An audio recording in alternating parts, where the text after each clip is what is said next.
6, 2002, 23-year-old Stephanie Bennett parked her car outside of her apartment complex in Raleigh, North Carolina. Stephanie was worn out from a long week at work, and so she was looking forward to relaxing and spending time with her friends over this weekend. She grabbed her purse off the passenger seat, got out of her car, and began walking towards her apartment. Stephanie was dressed in business casual work clothes. She had shoulder-length brown hair, brown eyes, and a huge smile. Stephanie's friends said she looked like she could play the perfect girl next door on a TV show. It was a beautiful spring evening in Raleigh, about 65 degrees Fahrenheit, and Stephanie saw a bunch of people out by the lake that was only about 100 yards from her apartment building. Stephanie just continued walking towards the lake, and as she did, she saw all these people out having fun and walking around and jogging with their dogs. Most of the people were Stephanie's neighbors, or they lived in the apartments just on the other side of the woods that were next to her apartment complex. And while Stephanie loved seeing all the familiar faces out there by the lake, who she really liked seeing were all the dogs. And that evening, Stephanie saw a dog she thought looked particularly happy.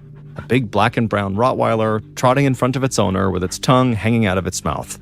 Stephanie smiled wide and walked over to the owner and the dog, and she leaned down and said hello to the dog.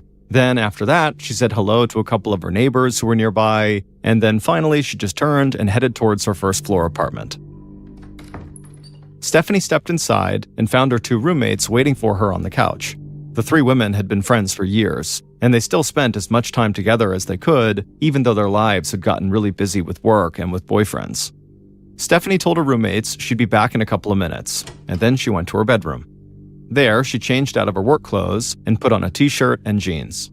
It was Friday, but she and her roommates did not have any big plans. They were just going to hang out at home together. After getting changed, Stephanie grabbed the cordless phone off her bedside table and she called her boyfriend, Walter Robinson. Walter and Stephanie had been together for 4 years, and they were planning on getting married someday. Walter had even bought Stephanie a promise ring, which is a piece of jewelry that typically precedes an engagement ring. Walter picked up the phone on the other end, and he and Stephanie talked about how their days had gone. Stephanie's face lit up whenever she talked to Walter, and she was always happiest when she was with him. But at the time, they couldn't really be together nearly as much as they wanted to because Walter had moved to South Carolina for grad school. They were only about a 4-hour drive from each other, and they would go back and forth to see each other all the time. But that wasn't enough for Stephanie. She wanted to live with Walter and be with him all the time. So recently, she had made the decision to move to South Carolina as well. And she and Walter had already begun looking for an apartment they could share. On the phone, Stephanie told Walter how much she missed him, and he reminded her that she would be in South Carolina before she knew it, and everything would be perfect. Stephanie told Walter that she loved him and then hung up the phone. She was a bit sad when she had to say goodbye, but her roommates were waiting for her in the living room, and they could always cheer her up. That night, Stephanie and her roommates ate dinner, they watched TV, and basically just made each other laugh for hours. Stephanie knew her friends were going to miss her when she moved to South Carolina, but they were also really excited that she was about to take this next big step in her life. A few hours later, Stephanie and her roommates were still sitting in the living room when there was a knock at the door. They weren't expecting anyone, but they lived in the type of apartment complex where neighbors would sometimes drop by to borrow things like sugar or laundry detergent. So Stephanie got off the couch and walked over to the door and opened it up. And standing on the other side was one of her neighbors, a middle-aged guy she knew pretty well, and he looked very shaken. Stephanie's roommates joined Stephanie at the door to see what was going on.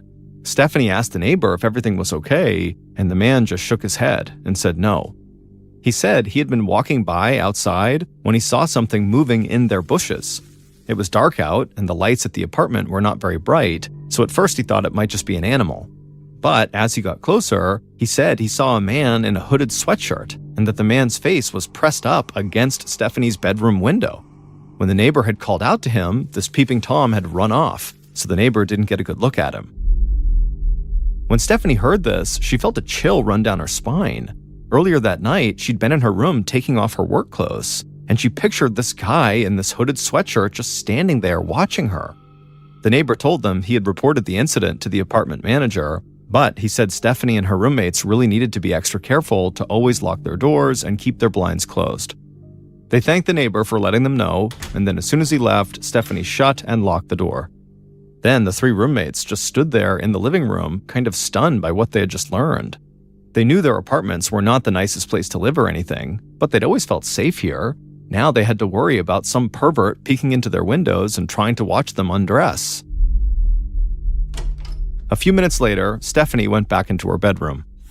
Immediately, she adjusted the blinds on the window so nobody would be able to look in from the outside.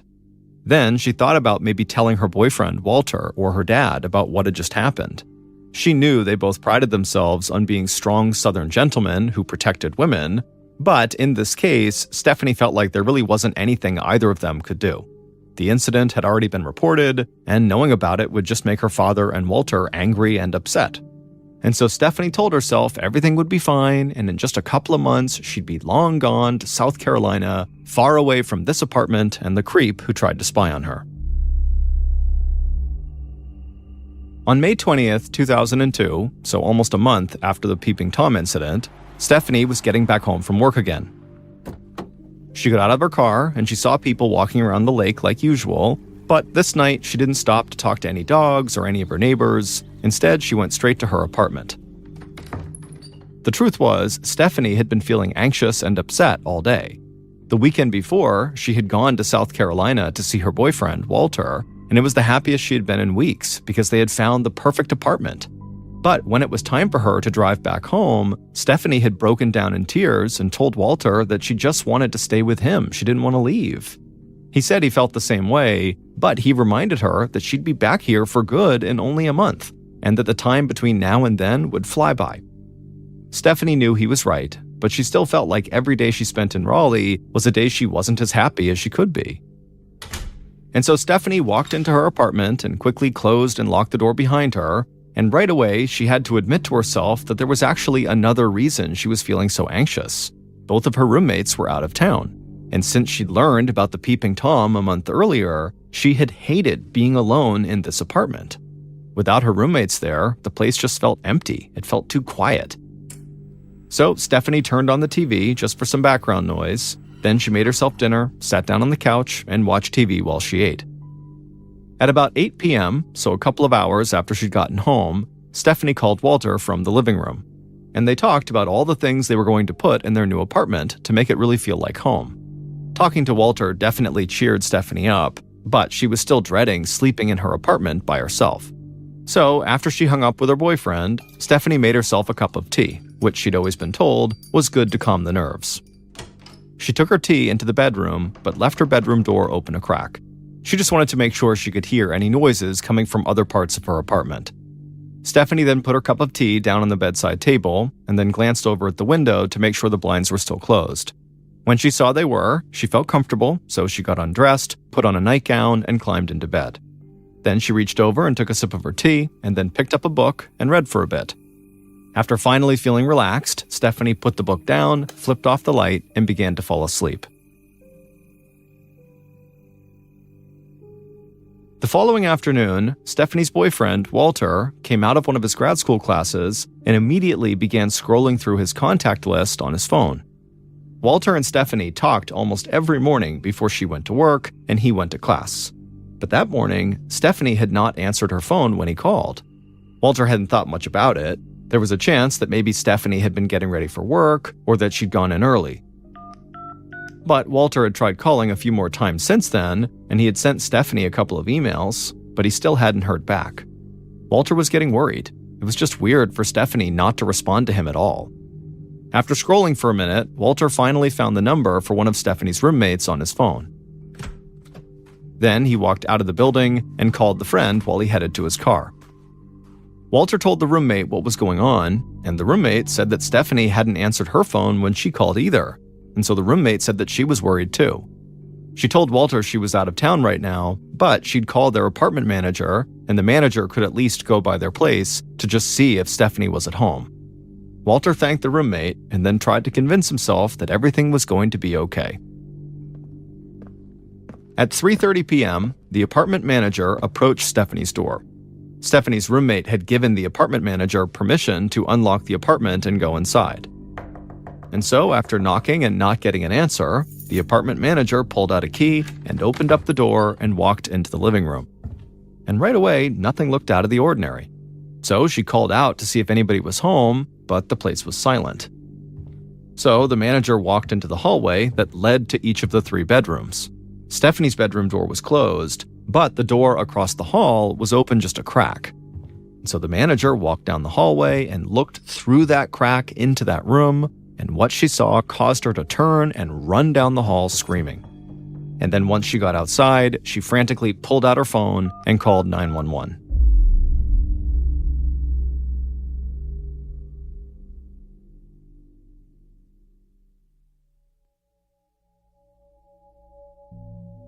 About 10 minutes after that 911 call, Lieutenant Chris Morgan, head of the Violent Crimes Task Force in Raleigh, put on his white fedora hat and walked out of his office.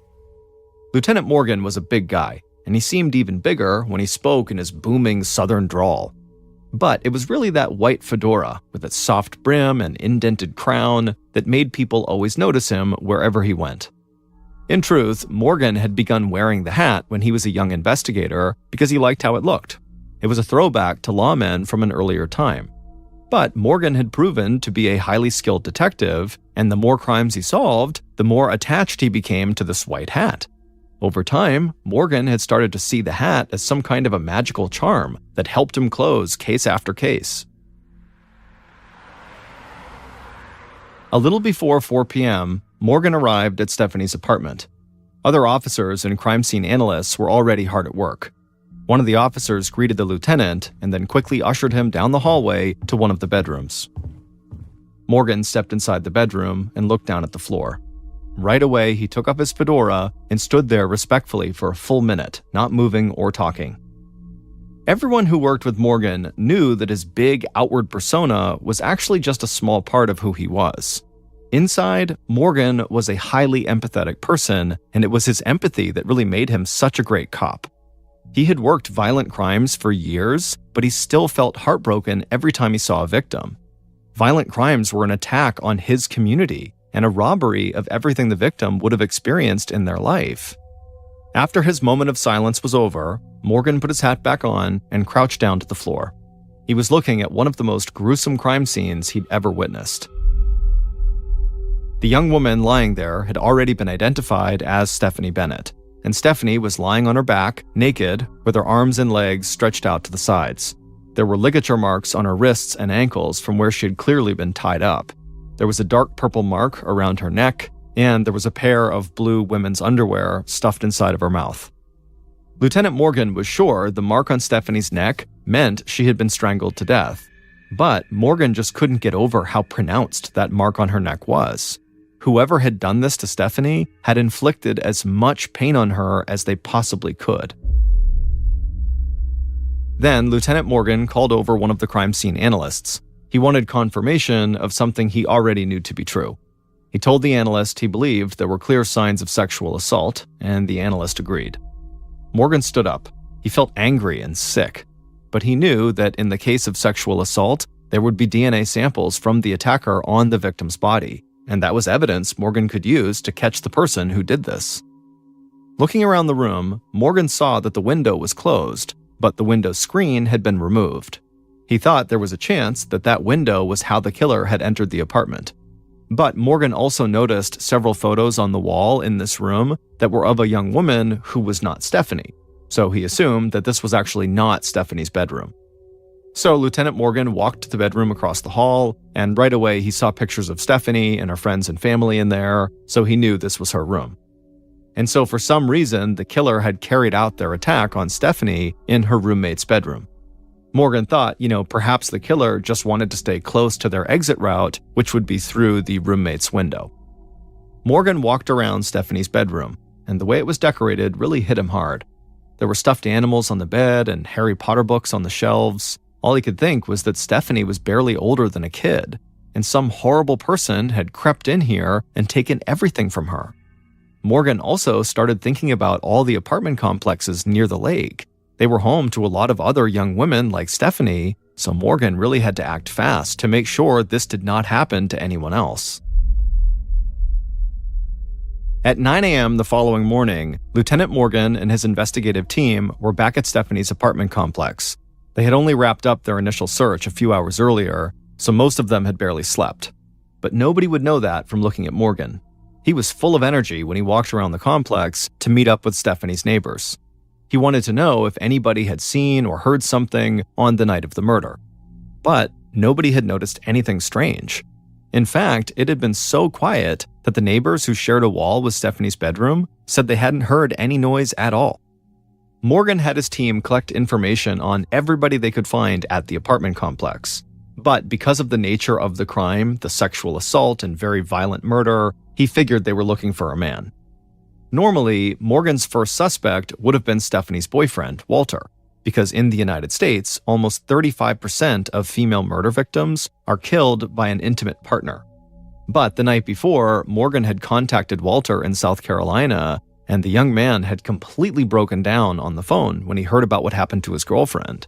And Morgan's team was quickly able to locate multiple witnesses who had been with Walter at the time of the murder. So Morgan turned his attention to the men in Stephanie's apartment complex, and he found that almost every man his team spoke to was willing to provide DNA samples. In fact, just about everybody who had known Stephanie, even if they had barely known her, told police they would do whatever it took to help police find her killer. They just kept saying how kind Stephanie had been to everyone, that this just didn't make any sense. While members of Morgan's team collected DNA samples from Stephanie's male neighbors, Morgan met with residents who had not been home when police first arrived. And Morgan pretty quickly found someone who had information that could help. It was the neighbor who had warned Stephanie and her roommates about the Peeping Tom a month earlier. The neighbor recounted his story about seeing the Peeping Tom, but as hard as he tried, he really could not give Morgan much of a description. Then, Morgan spoke to another resident, a man with a very heavy Czech accent, who claimed to have also seen the Peeping Tom.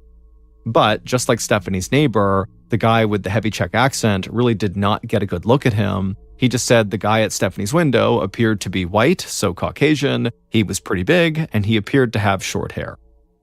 Morgan thanked both of the men for their help, because even without a detailed description from either one of them, they had actually given investigators a major lead here. And Morgan thought the killer could have been spying on Stephanie through her window for weeks or months, picturing her as their victim and devising their plan. So Morgan rounded up his team and told them to start looking for anyone who might fit the limited description they had of this Peeping Tom. Then, Morgan returned to Stephanie's apartment to see if maybe there was anything he might have missed. But what Morgan didn't know was someone was watching him while he was doing this. They were hidden in the shadows of the parking lot, and they could see everything that was going on. After speaking to Stephanie's neighbors, Lieutenant Morgan had focused his investigation on finding this Peeping Tom. But so far, police had come up empty in their search. Lieutenant Morgan encouraged his team to please remain patient because he believed the Peeping Tom would slip up and they would eventually get him. Because Morgan was convinced this Peeping Tom would not just stop with Stephanie, they would start looking for another victim. So Morgan had made sure to have officers on site at Stephanie's apartment complex and the other complexes nearby in case this Peeping Tom started looking in other windows. On the night of June 3rd, so roughly 2 weeks after Stephanie was murdered, a young police officer was walking the grounds of one of the apartment complexes near Stephanie's. And suddenly, this officer heard something coming from the bushes a few yards away. The officer quickly crouched down behind a nearby wall so he'd be out of sight. And then the officer craned his neck around that wall, and he focused on the bushes, and there he saw a man standing in them looking through an apartment window. The young officer saw this man, this Peeping Tom, lean his face right up against the glass, and then he also saw this Peeping Tom undo his belt and then reach into his pants. The moment this happened, the young officer radioed for help and then got out from behind that wall and began sprinting towards this guy in the bushes. The Peeping Tom heard the officer, turned, and started to run. The young officer sprinted after him, but the Peeping Tom was fast. However, just then, 2 more officers came running out of the darkness from the other direction, and they leapt at this man and tackled him to the ground. The Peeping Tom tried to break free, but the officers kept him pinned down and got him handcuffed. The young officer who originally spotted the Peeping Tom eventually joined the other 2 officers totally out of breath, and then he called into the station and told Lieutenant Morgan they had finally caught the Peeping Tom. And as the officers led the Peeping Tom to a police cruiser, They had no idea there was somebody else nearby watching their every move.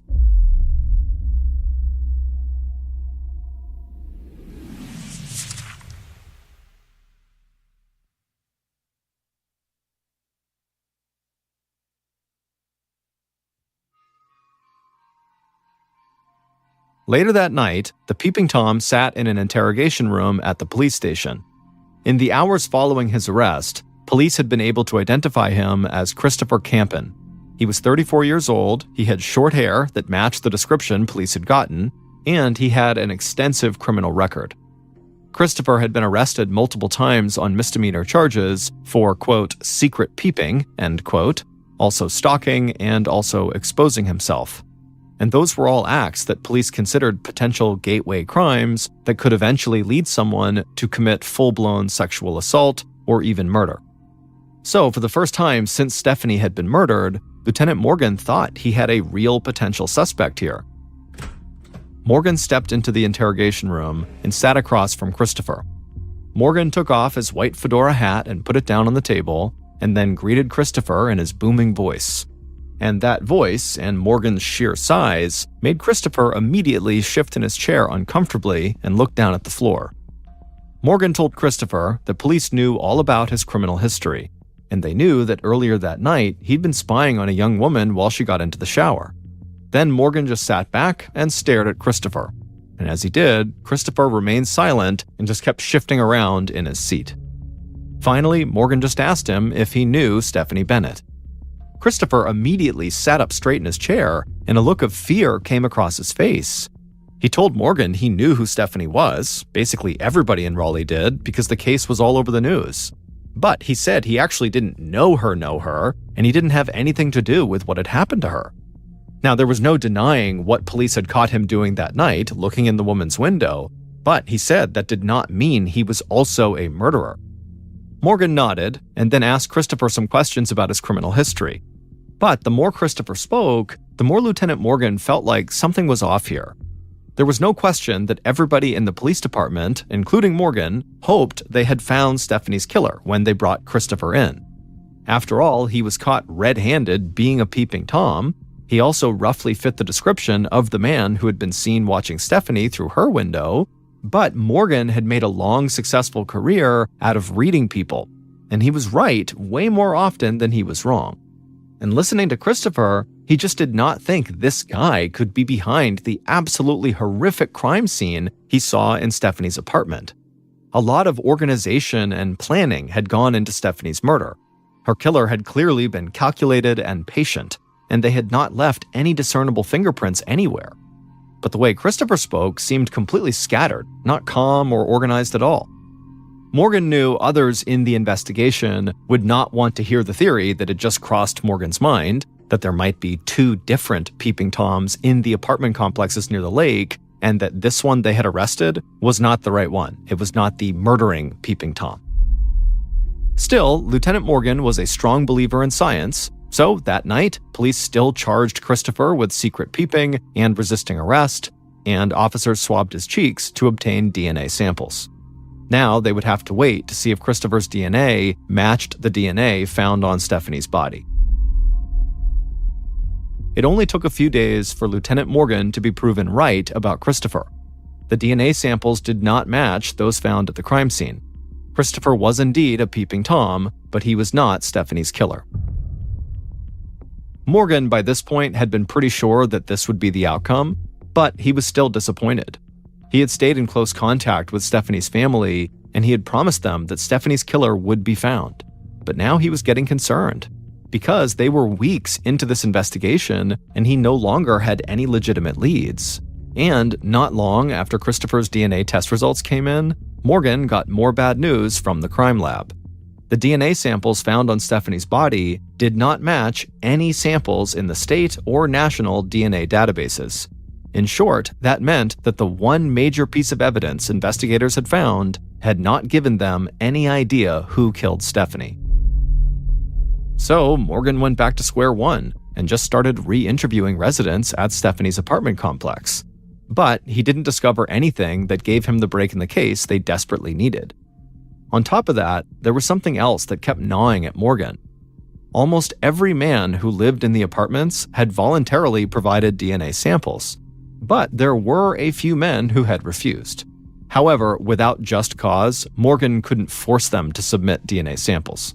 So he believed there was still a chance that someone who lived close to Stephanie was her killer. Police just needed something to point them in the right direction. They at least needed enough evidence to get a warrant to obtain the DNA samples they were missing. But after months of interviewing residents and monitoring the grounds, investigators still did not have anything to go on. And by the fall of 2002, Morgan knew the case was going cold. And as more time passed, he felt like he was failing Stephanie's family. Then 2002 came to an end, and then all of 2003 passed with no real progress on the case. Stephanie's story slowly disappeared from the media, and it almost seemed like the community had moved on. But Morgan was determined to keep the promise he'd made to Stephanie's family, even if he was not the one to solve Stephanie's murder. In April of 2004, almost 2 years after Stephanie's murder, Lieutenant Morgan called on Detective Ken Copeland to take over Stephanie's case. Copeland was a member of the Ha-Awa-Saponi Indian tribe, and he'd grown up in a rural area not far from Raleigh. He also was a former United States Marine who looked like he could punch a hole through a brick wall. But most importantly to Morgan, Detective Copeland was known around the department as the, quote, garbage man. Copeland was so detail-oriented that he would often find small pieces of evidence that other cops had just assumed were garbage. So Morgan knew that if anyone could discover something that he had missed, it would be Detective Copeland. After getting the assignment, Copeland immediately laid out a plan to re-interview as many people as he could at Stephanie's apartment complex who had been a part of the initial investigation. He hoped that somebody would have new information for him. The process was slow going, and getting people to help police again, years after the murder, was not always easy. But several residents did tell Copeland something that had not come up before. They said they remembered seeing someone that they didn't know who seemed to spend day after day after day just watching the police conduct their investigation during that initial investigation period. But nobody could give Copeland a decent description of this person because this person always seemed to be just out of sight or blending in with a crowd. Nothing Copeland heard was enough to give him a solid lead, but he was sure this was significant, and he wondered if maybe the killer had come back to the scene of the crime just to relish in what they had done. But even with this new information, Copeland did not rush to any conclusions. He was trying to rebuild this case from the ground up, and he was confident his method would pay off. And finally, in February of 2005, 10 months after Copeland had taken over the case, he caught a massive break. He was back at Stephanie's apartment complex to conduct another round of interviews when a man came running towards him, calling out in a strong Czech accent. The man was one of the people who had told police early on that he had seen the Peeping Tom by Stephanie's window. The man came up to Copeland and just started talking right away, sounding very excited. He said he had remembered something, and it was very important. In fact, the man couldn't believe it had taken this long for him to remember this. He told Copeland that when the Peeping Tom had run away from Stephanie's window, he'd headed towards the apartment complex that was just on the other side of the woods. Copeland felt a rush. Police had searched those apartments early on, but nothing had come of it. And Copeland had spent the bulk of his time focused on Stephanie's complex. Now suddenly, he had a strong feeling that he would find what he was looking for just beyond the woods. Copeland thanked the man with the Czech accent for his help and then headed toward the neighboring apartment complex. When he got there, he went right into the management office and he asked one question of the people in that office. Were there any residents in their building who made a practice out of spying on other residents? The people in the office didn't even hesitate.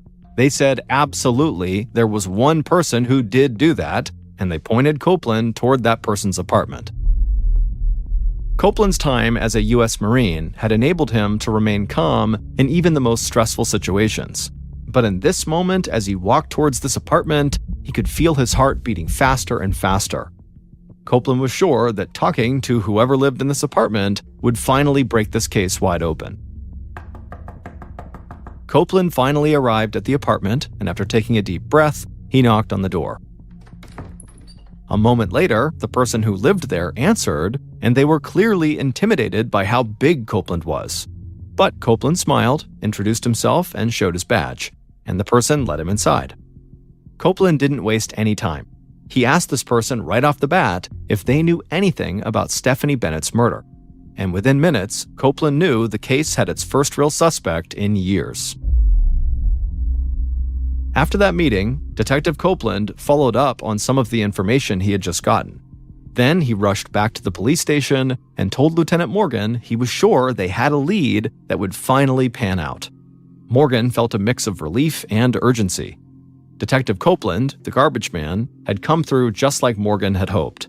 But Morgan knew they had to make sure they had enough evidence to convict their new suspect in court.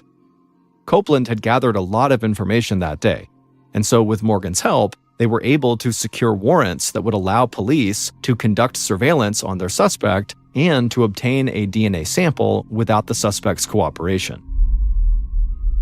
After visiting the apartments near Stephanie's, Copeland had been trying to secure a DNA sample from their new suspect. But this suspect had stayed one step ahead of Copeland. This man somehow knew he was being pursued, and he seemed to be a master at covering his tracks. When the suspect went to restaurants, he always ate finger foods so he wouldn't leave prints on forks or knives. He also pocketed any straws he used, and he flushed his napkins down the toilet. At work, he wiped down his computer and desk every day, and he never disposed of anything in the trash can by his desk or in the dumpster outside the building. Detective Copeland knew the suspect was beating him, but he also knew the suspect's one small weakness. The man had a sweet tooth. The suspect's boss had told Copeland that the man often ate ice cream and other snacks at work, so Copeland had come up with a last-ditch effort to get a DNA sample. He had asked the suspect's boss to arrange a lunch for her entire department, and he had asked the boss to do something important at that lunch. So, on September 15th, 2005, almost 3.5 years after Stephanie's murder, 2 members of Copeland's team were dressed in plain clothes, sitting inside of a Golden Corral restaurant. The officers watched from across the restaurant as the suspect's boss walked up to the buffet line and grabbed a tray and put some banana pudding on it. The tray trembled in the boss's hands because she was so nervous, but she did the very important thing Copeland had asked her to do. She put that dessert tray right on the table in front of the suspect, and the suspect took the bait. They grabbed a banana pudding, and then he picked up a fork and began eating. After a few bites, the suspect wiped the fork down with a napkin and put the napkin in his pocket, but the suspect left the fork on the table. Minutes later, the suspect walked out of the restaurant, and at that point, the 2 plainclothes officers rushed over to the table and bagged the fork as evidence. And that fork would provide a DNA sample that would eventually allow police to determine who had killed Stephanie.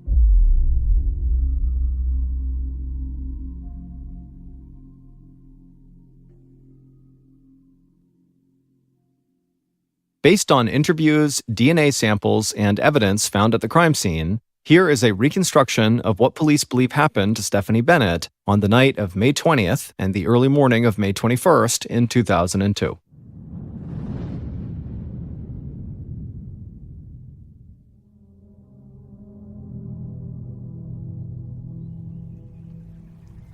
The sun was shining bright when the killer walked from his apartment complex over to Stephanie's. He was carrying a duffel bag on his shoulder, he tucked his long hair under the hood of his black sweatshirt, and he kept his hands in his sweatshirt pocket so nobody would see the latex gloves he was wearing. The killer scanned the grounds to make sure nobody was nearby, and he saw that everything was clear. He'd chosen this time to come because he knew most people would still be at work and not out walking on the footpaths near the lake. The killer moved quickly towards the high bushes in front of Stephanie's roommate's bedroom window. He crouched down, climbed through the bushes, and then removed the window screen. The window itself was locked, but the killer knew it was not that secure. And so he grabbed the bottom of the window with his gloved hands, used all of his strength, and he forced it open. Once it was open, the killer climbed into the roommate's bedroom and closed the window behind him. He walked across the bedroom, opened the door halfway, and looked across the hall at Stephanie's room. The door was closed. Satisfied, the killer turned back around and went inside of one of the roommate's closets, and once he was inside, he positioned the door so it was barely open a crack so he could still listen to what was going on in the apartment. And then the killer put his bag on the closet floor, he sat down, and he waited for hours. Finally, at about 6 p.m., the killer heard the front door unlock and open. He held his breath. He knew he still had to wait just a bit longer. The killer heard the TV turn on in the living room, then he smelled food cooking in the kitchen, and he listened as Stephanie spoke on the phone. All the while, the killer just kept breathing slowly so he would stay calm and patient. Finally, hours after Stephanie had gotten home, the killer heard her coming down the hall. From his spot in the closet, he not only could see Stephanie walk into her bedroom, but he could see her in the bedroom. She left her bedroom door open. So the killer watched Stephanie as she got undressed and put on her nightgown. Then he saw Stephanie grab a book and get under her covers, and he waited while she read. Then the killer saw the light go off in Stephanie's bedroom, and he felt a jolt of adrenaline. It was time to go. The killer grabbed his bag, stepped out of the closet, and then placed the bag down right in the middle of the bedroom floor. Then he rushed out of the room, he went across the hall, he slammed open Stephanie's door, and he leapt onto the bed, pinning Stephanie down. Stephanie was in complete shock and terror, but the killer just pushed one hand over her mouth to keep her quiet, and he used the other hand to hit her multiple times. Stephanie was stunned and already bleeding. With one hand continuing to cover Stephanie's mouth, the killer pulled her off of her bed and dragged her across the hall into her roommate's bedroom where he had left the bag. Stephanie fought back and tried to break free, but the killer was so strong and he held her down and managed somehow to keep her totally silent. The killer dragged Stephanie into the center of the room, and then he reached over into his bag and took out several pieces of rope. And then using that rope, the killer quickly bound Stephanie's wrists behind her back, and then he pushed her onto the ground, and then he used the other piece of rope to bind her ankles, and then once she was all tied up, he removed all of her clothing, and then he shoved her underwear into her mouth to gag her. Then the killer left Stephanie on the floor of the roommate's bedroom, and then the killer crossed the hallway back into Stephanie's bedroom. And there, the killer went into Stephanie's dresser and looked through her clothes and eventually removed a piece of Stephanie's underwear. This would be his trophy. After that, the killer walked out of Stephanie's room, closed the door, and then went back into the room where Stephanie was bound and gagged on the ground. The killer placed his trophy inside of his bag and then turned his attention to Stephanie. The killer raped Stephanie. And then after he was done, he reached into his bag again and pulled out a long metal wire. He leaned over Stephanie, wrapped that wire around her neck, and slowly strangled her to death. After she was dead, the killer just stared at Stephanie's body for a whole minute. Then he threw the wire back into his bag and also cut the restraints off of her wrists and ankles and threw that rope back into the bag as well. Then the killer picked up the bag, climbed back out the window he had come in through, and ran across the dark apartment complex towards the woods. A few minutes later, he arrived at his apartment, he opened the door, and the second he did, he was greeted by his very friendly and extremely happy-looking black and brown Rottweiler. It would turn out that Stephanie's murderer was someone she had met before, but only very briefly. His name was Drew Planton, and he was the owner of that very happy-looking Rottweiler that Stephanie had noticed and gone up to and crouched down and pet after coming home from work about a month before her murder. And that was it. That was Stephanie's entire connection to Drew. But for Drew, that small chance encounter had been enough. And not long after that interaction, Drew had begun to stalk Stephanie and spy on her through her windows when she was in her bedroom. And finally, Drew had decided Stephanie would be his next murder victim. Because it would also turn out that Drew Planton had very likely killed before. Police would discover that years earlier, he had very likely murdered an exotic dancer in Lansing, Michigan, but the case had gone unsolved. However, everybody involved in that case fully believed Drew was the killer. Drew was not on Lieutenant Morgan and his team's radar at first because he had moved out of the apartment complex near Stephanie's not long after the murder, and he didn't really fit the description of the Peeping Tom they had been given. He was tall, but he was gangly and had long, shaggy hair. Also, Drew was a well-respected chemist in Raleigh who did not seem to fit the initial criminal profile. But everything changed when the garbage man, Detective Copeland, took over. When Copeland learned that the killer had most likely lived in the apartment complex near Stephanie's, and that someone who Stephanie's neighbors didn't recognize had been watching the police from a distance, he had an idea. Copeland did not like to stereotype people, but as someone who'd grown up in the rural South, he believed every community had a busybody who made it their job to know everybody else's business.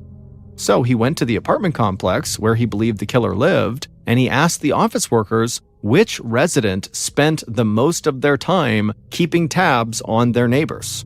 And they immediately pointed him to one of the residents' apartments. But Copeland was not talking to the killer inside of that apartment. He was talking to a woman who regularly spied on her neighbors and who knew everything about all of them. And it turned out she was the person who had spent a lot of time lurking around the apartment complexes near the lake, watching the police investigation unfold. And that woman told Copeland he really needed to talk to Drew Planton, a man who used to live in an apartment close to hers and who had a pet Rottweiler. She said Drew had always creeped her out, but more importantly, she had seen him several times before the murder, hanging around near the apartment where Stephanie would be killed. And Copeland got confirmation from a few of Stephanie's neighbors, including the man with the heavy Czech accent, that they had often seen a man walking a Rottweiler around their apartment complex, and there was a chance that man could have been the Peeping Tom they saw outside of Stephanie's window. So Copeland came to believe that Drew was very likely Stephanie's killer. Drew was able to elude police for a while, but eventually his love of sugar brought him down. Copeland knew nobody would eat banana pudding with their hands, so he set up his sting operation with Drew's boss, and sure enough, a partial DNA sample taken from the fork Drew used to eat the pudding showed that he was most likely Stephanie's killer. And that was enough to convince Drew's boss to continue helping the police, and she would ultimately secure a pair of gloves Drew had used at work before he could throw them away. And those gloves provided police with a more complete DNA sample that would be strong enough to hold up in court, and that did make it clear that Drew really had murdered Stephanie. In court, Drew Planton refused to walk, speak, or even open his eyes. He acted like he was in a totally catatonic state. But Drew was not catatonic, and ultimately he would commit suicide in jail before a verdict could be handed down. Listening to the Mr. Ballin podcast. If you enjoyed today's stories,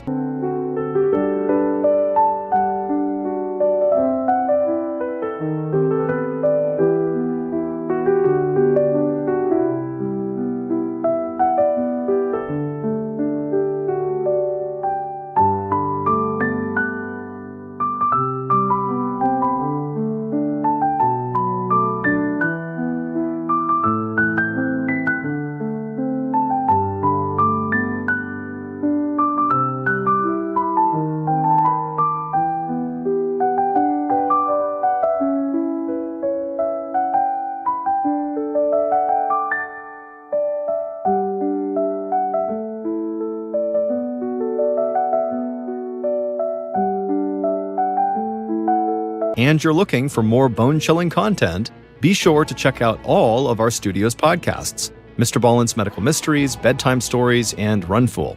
Just search for Ballin Studios wherever you get your podcasts, and you'll find them all. Also, there are hundreds more stories like the ones you heard today, but in video format on our YouTube channel, which is just called Mr. Ballin. So that's going to do it. I really appreciate your support. Until next time, see ya.